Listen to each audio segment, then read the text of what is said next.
നമസ്കാരം. എന്താണ് ആപ്തവാക്യം അല്ലെങ്കിൽ ആപ്തന്മാർ? സർവജ്ഞപീഠം കയറിയ ആചാര്യവര്യനായിരുന്ന ശ്രീ ശങ്കരാചാര്യർ, പാണീയ സൂത്രങ്ങൾ രചിച്ച ശ്രീ മഹർഷി പതഞ്ജലി, രാഷ്ട്രതന്ത്രത്തിൽ അഗ്രഗണ്യനായിരുന്ന ചാണക്യൻ തുടങ്ങി എത്രയോ മഹാരഥന്മാർ ജീവിച്ചിരുന്ന അല്ലെങ്കിൽ അവർക്ക് ജന്മം നൽകിയ ഈ ഭാരതവർഷത്തിൽ ജനിക്കാൻ കഴിഞ്ഞതിൽ നിങ്ങൾക്ക് അഭിമാനം തോന്നുന്നുണ്ടോ? അങ്ങനെ എത്രയോ മഹാത്മാക്കൾ നമ്മുടെ മുൻഗാമികളായിരുന്നു. അവരിൽ പലരും ആപ്തന്മാരുമായിരുന്നു. സാത്വികം, രാജസികം, താമസികം എന്നീ 3 ഭാവങ്ങളാണ് നമുക്ക് മനസ്സിനുള്ളത്. സാത്വിക ഭാവം എന്നാൽ പൂർണ്ണമായ അറിവാണ്. പൂർണ്ണമായ അറിവെന്നാൽ പ്രകാശമാണ്. മറ്റു രണ്ടും മനസ്സിന്റെ ദോഷഭാവങ്ങളാണ്.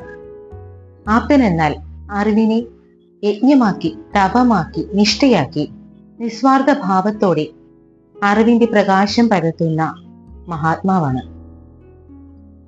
അങ്ങനെയുള്ള ഋഷീശ്വരന്മാരാൽ പടുത്തുയർത്തപ്പെട്ട മഹാശാസ്ത്രമാണ് ആയുർവേദം. സത്യം വശ്യന്തിതേ കസ്മാത് അസത്യം നീരജസ്തമഃ. രജസ്, തമസ് എന്നീ മനോദോഷങ്ങളില്ലാതെ പൂർണ്ണമായ സാത്വിക ഭാവത്താൽ ഇരിക്കുന്ന അത്തരം ആപ്തന്മാർ പറയുന്നത് എങ്ങനെയാണ് അസത്യമായി ഭവിക്കുക?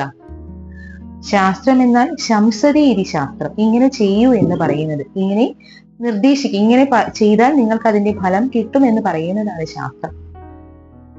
ഞാൻ ഈ പറയുന്ന കാര്യങ്ങളെല്ലാം ആയുർവേദ ശാസ്ത്രത്തെ പറ്റി അറിവുള്ളവർക്ക് ഉൾക്കൊള്ളാൻ സാധിക്കും. കാരണം അനുഭവങ്ങളാണല്ലോ നമ്മളുടെ ഏറ്റവും വലിയ ഗുരു. എന്നാൽ നിങ്ങൾ ഓരോരുത്തരും എത്രമാത്രം ഇതിനെ ഉൾക്കൊള്ളുമെന്ന് എനിക്ക് അറിയില്ല. പക്ഷെ ഒരു കാര്യം മാത്രം മനസ്സിലാക്കുക, പ്രത്യക്ഷം അല്പം അനൽപം അപ്രത്യക്ഷം. നമ്മളുടെ പഞ്ചേന്ദ്രിയങ്ങളാൽ നമ്മൾക്ക് അനുഭവവേദ്യമാകുന്നത് വളരെ പരിമിതമാണ്. നമ്മൾ അറിയാത്തതാകട്ടെ അനന്തവും. ലോകാ സമസ്ത സുഖിനോ ഭവന്തു.